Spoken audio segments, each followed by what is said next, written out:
Up first, we talk about Taiwan, which China claims as its own territory despite the island's rejection. Now, Taiwan has been wary of efforts by Beijing to ramp up pressure on Taipei following the election last month of Lai Ching-te being elected as the president, a man Beijing views as a dangerous separatist. With the visit of US lawmaker Mike Gallagher to Taipei on Thursday, the United States reiterated its bipartisan support to the island nation, highlighting the need to ensure the delivery of weapons to Taiwan.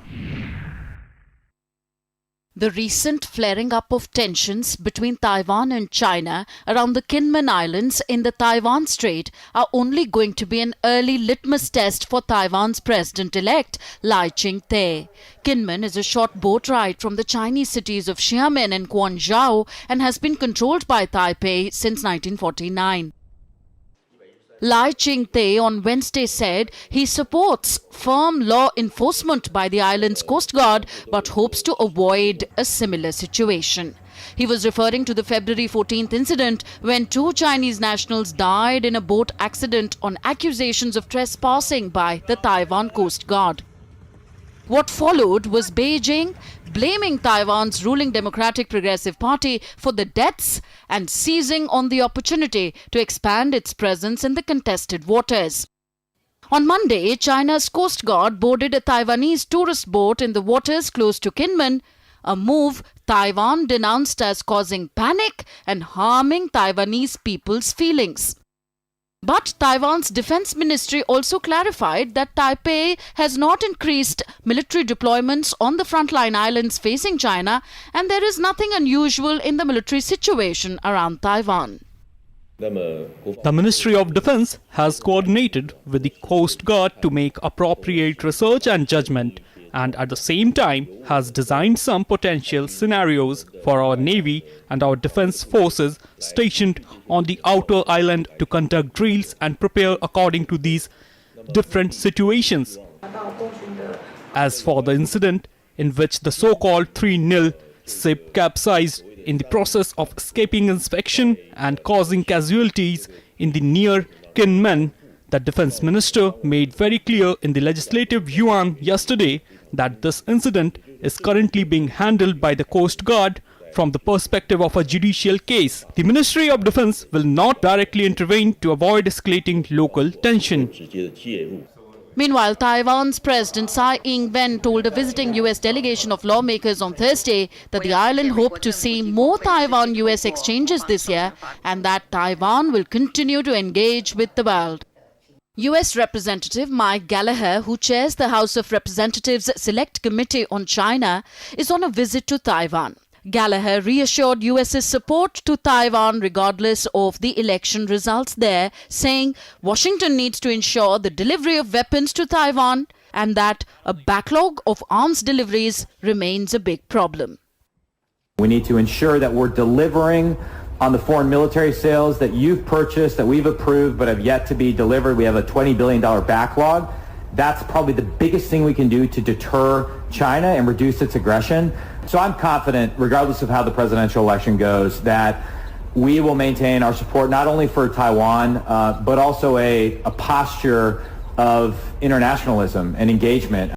The recent US congressman visits to Taipei only point to the fact that how the US handles its equations with both Beijing and Taipei will do much to determine whether the current tense stalemate across the Taiwan Strait remains that way or gets a lot worse.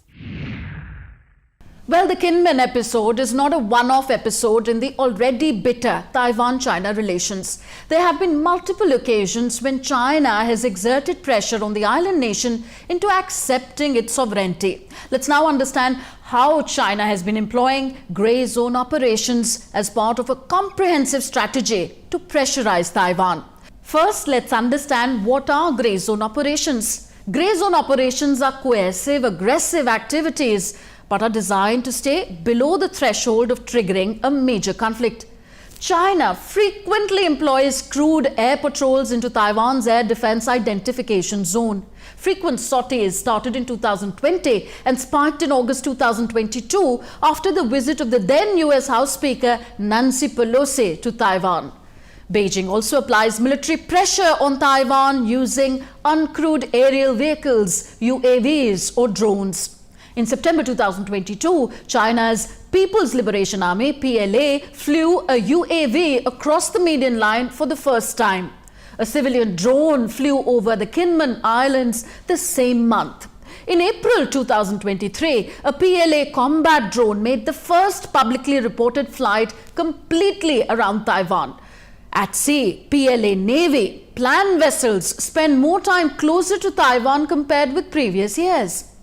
China also conducts large-scale military exercises in Taiwan's vicinity, including more drills east of Taiwan in recent years. In August 2022, China fired 11 ballistic missiles towards Taiwan. This was after the then US House of Representatives Speaker Nancy Pelosi made a solidarity trip to the island nation.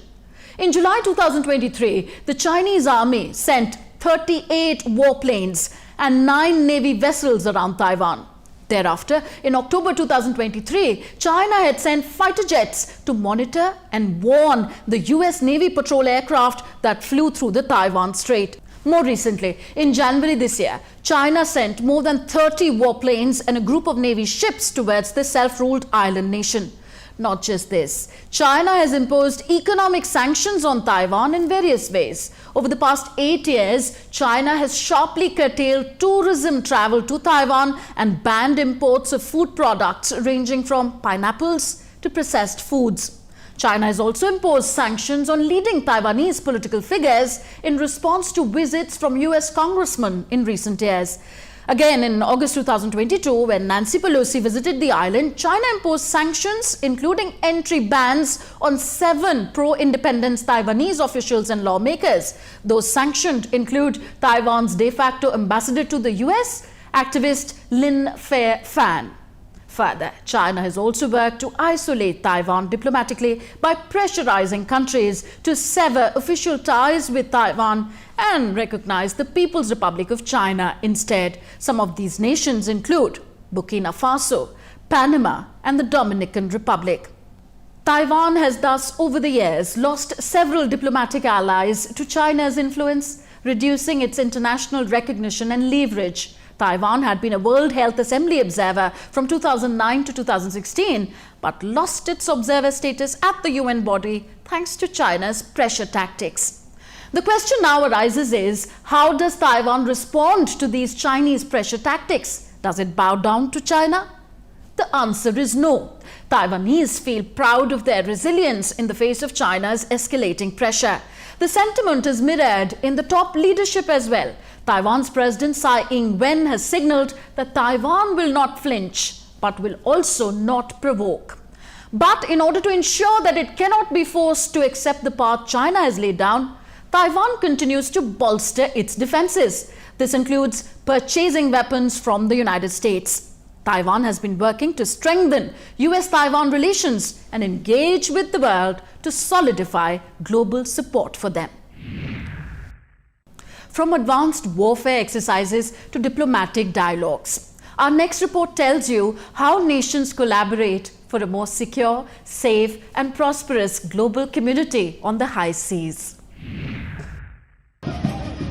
Milan, one of the largest multilateral naval drills in the world, kick-started on 19 February in Visakhapatnam of South Indian state of Andhra Pradesh, with a participation by over 50 countries that have sent their operational units and delegations. The naval drills kicked off with the arrival of 15 warships and 1 maritime patrol aircraft from friendly foreign countries. From the Indian Navy, nearly 20 ships including aircraft carriers Vikrant and Vikramaditya and nearly 50 aircraft including MiG-29K, LCA Tejas and P-8I will participate in the 9-day exercise. Indian Defence Minister Rajnath Singh, while addressing a gathering of ministers, ambassadors and chiefs of navies and representatives of maritime forces from over 50 friendly countries, called on for the global community to aspire for peace in this age of democratic and rule-based world order. There is no Indian peace or Australian peace or Japanese peace Rather, it is the shared global peace. This sentiment has also been eloquently set forth by our Honorable Prime Minister Sri Narendra Modi when he said that this is not an era of war, but it is one of dialogue and diplomacy. The Indian Navy chief highlighted the importance of the multilateral naval drills. This exercise is very important in the sense that the theme this time is collaboration, cohesion, and interaction with all of them. Maritime sector per se is very, very important, and therefore the need to keep the oceans safe, secure, free, and ensure that there is rules-based order. So that is a must, and this is essentially the charter of the Navy, and we are very clear that we need to ensure that our national interests in the maritime domain are protected. The naval exercises include a Harbour Phase, International City Parade, International Maritime Seminar, Tech Expo, Subject Matter Expert Exchange, and Tabletop Exercise. The Indian Navy also exhibited its state-of-the-art technologies, equipment, and initiatives during the multinational naval drills. During the sea phase, participating navies conducted advanced air defense, anti-submarine and anti-surface warfare drills and various other exercises, all aimed at a more secure, safe and prosperous world. Time for a short break. We'll be back with more stories of the Global South on the other side. Stay with us.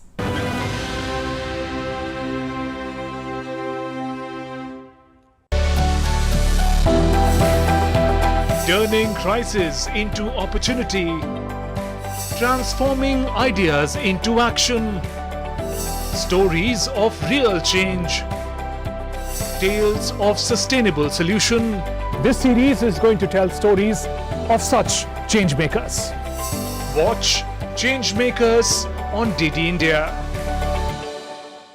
In a world that never stops, where information shapes our reality, one app stands out, helps you stay ahead of time.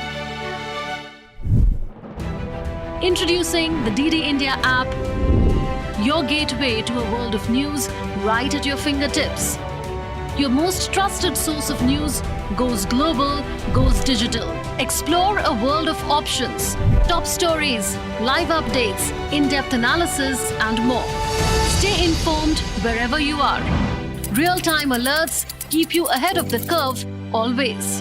The DD India app, connecting you to the world one story at a time. Download now and explore the world of knowledge, insights, and authentic information.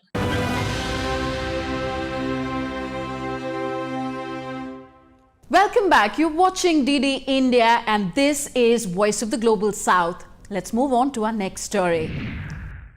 In a pivotal moment for Africa, the 37th African Union AU Summit concluded with a resounding call to action, addressing challenges head-on and charting a course for the continent's future. The summit comes at a time when there have been multiple coups in West Africa. The 37th Ordinary Session of the Assembly of the Heads of State and Government of the African Union concluded on Sunday, outlining Africa's priorities for 2024 and beyond. The AU is made up of 55 member states, which represent all the countries on the African continent. AU member states are divided into 5 geographic regions, which were defined by the Organization of African Unity in 1976.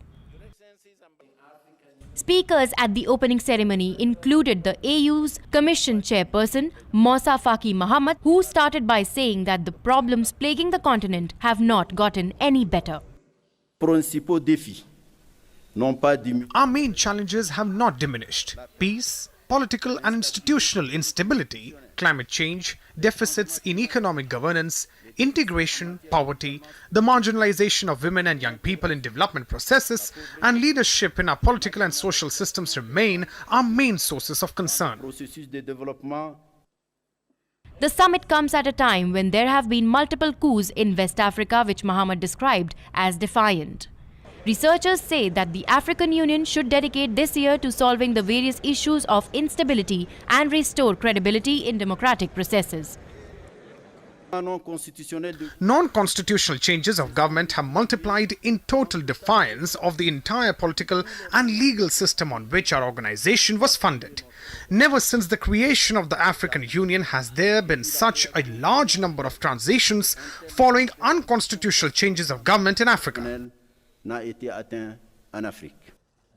The key takeaways from the summit chart a course for Africa's future. Efforts to combat democratic backsliding, intervene in Sudan's crisis, and preserving stability in Ethiopia are paramount. Additionally, proactive measures to prevent escalation between the Democratic Republic of Congo and Rwanda, revitalizing partnerships in Somalia, and ensuring South Sudan's safe journey towards elections are critical for fostering peace and prosperity in Africa. However, persisting conflicts and economic hurdles cast a formidable shadow over the path to peace and prosperity for numerous African nations and the Union as well. African leaders from around the continent gathered under one roof at the African Union Summit in Addis Ababa, the capital of Ethiopia. During the inaugural session, the chairperson of the African Union's Commission emphasized that the problems plaguing the continent have not gotten any better. So let us discuss what are these major roadblocks in the path of development of the African continent. Some of the major hurdles that most African nations face are poverty, conflicts, refugee crises, shaky democracies, climate change, unemployment, and malnutrition. In the recent years, the refugee landscape in Africa has worsened and has become unpredictable, with countries such as that of Ethiopia, Kenya, and Chad shouldering significant burdens of the refugees erupting due to conflicts and natural disasters emanating out of climate change.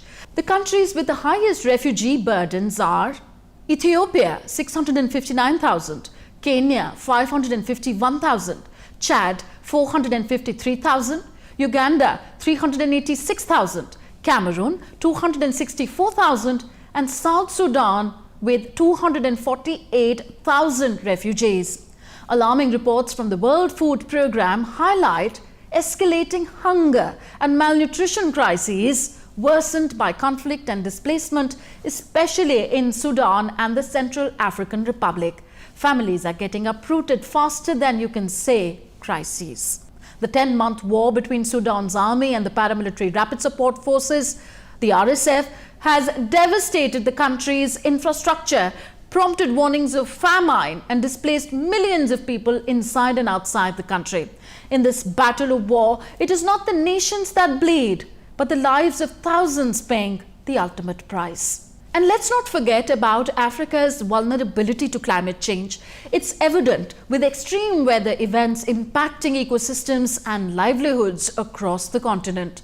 Severe flooding, notably along the Congo River, hit its highest level in over 6 decades, forcing approximately 500,000 people to flee the rising waters, underscoring the urgent need for disaster preparedness and mitigation measures.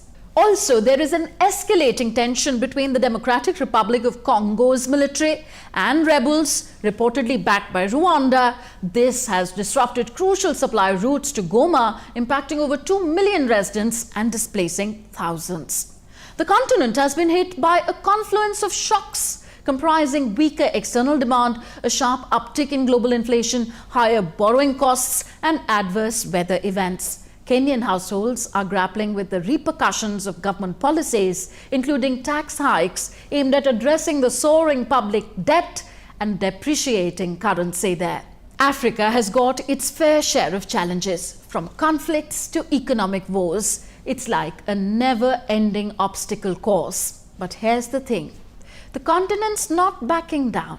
There's this sense of resilience, this determination to push forward no matter what. And that is the message coming out from the African Union Summit: unite and fight back. Senegal, once hailed as a beacon of stability in West Africa, now finds itself embroiled in a violent political saga. Election controversies have hurled the nation into a gripping crisis, unleashing demonstrations and triggering mobile internet blackout across the country.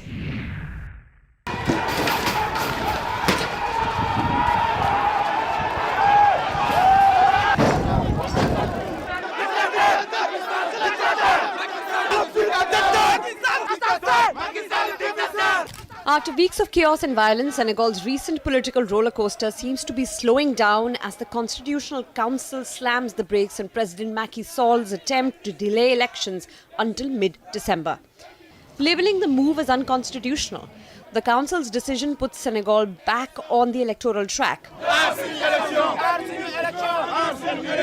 The standoff emerged when President Sall sought to delay the February 25th presidential election, citing disputes over the candidate list and allegation of corruption. I signed Decree 2024-106 of 3 February 2024, repealing Decree 2023-22 83 of 29 November 2023, convening the electoral body. For my part, my solemn understanding not to stand in the presidential election remains unchanged. Sall, who came to power in 2012, is set to finish his second term on April 2nd. According to the Constitution, elections have to be held 30 to 45 days before his mandate ends. Hundreds of citizens flooded the streets of capital Dhaka last week, demanding a swift rescheduling of the country's presidential election. Protesting is the only way to exert healthy pressure on the government. When the people express themselves like this, we avoid certain extremes of violence or a coup. We must let the people express themselves. That is what it serves, to express the discontent of the people. The crowd carried flags and scarves, picket signs and shouted slogans like Macky Sall is a dictator and no to postponement. He must organize the elections as soon as possible, before April, so that we know who our next president will be. We ask God to give us the best leader, whether it's Sonko or someone else, to be the best for us. It's time for Senegal to rise to another level.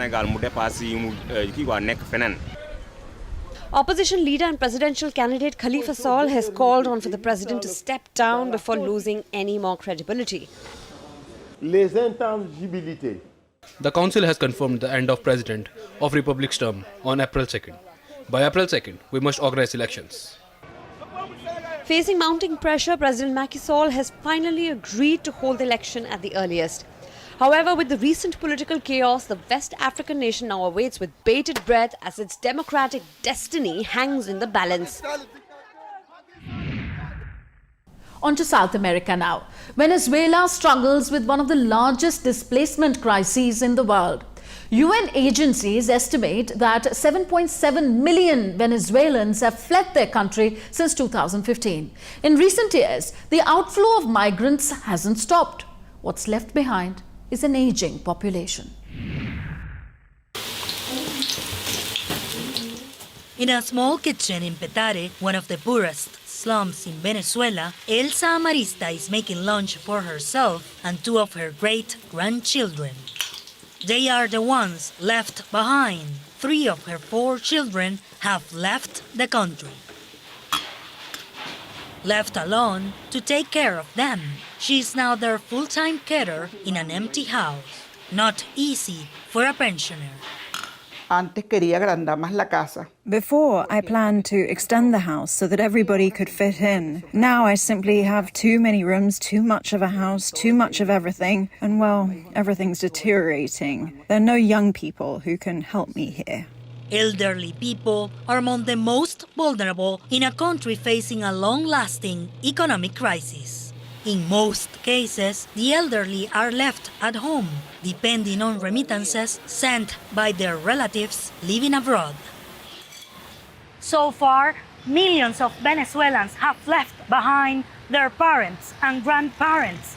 A recent survey by an NGO estimates that about 600,000 Venezuelan adults are living alone due to migration. The once thriving oil nation has gradually lost its main workforce, And although once considered a country of young people, Venezuela is getting older. We are losing everything because we are losing our labor force, we are losing our population, all human resources. The human capital that makes a country, we are losing it all. It's a harsh reality repeated in most Venezuelan households. On the walls of Daddy Lu Benitez, there are only happy memories. 3 of her 5 children also migrated to Colombia and the US, driven by the lack of job opportunities and low salaries back home.